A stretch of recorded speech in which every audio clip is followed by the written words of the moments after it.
ये देखो दोनों शैतान लपट गए हैं चश्मे का डब्बा खोलने के लिए। कपड़े निकल गए चश्मे के। अब इसमें से डब्बे में से चश्मा भी निकल गया।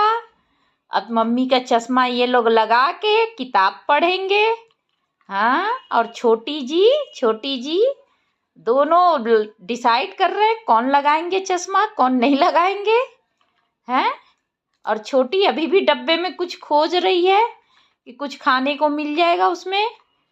शैतान दोनों, सारी शैतानियाँ इन लोग की हो रही है अच्छे से।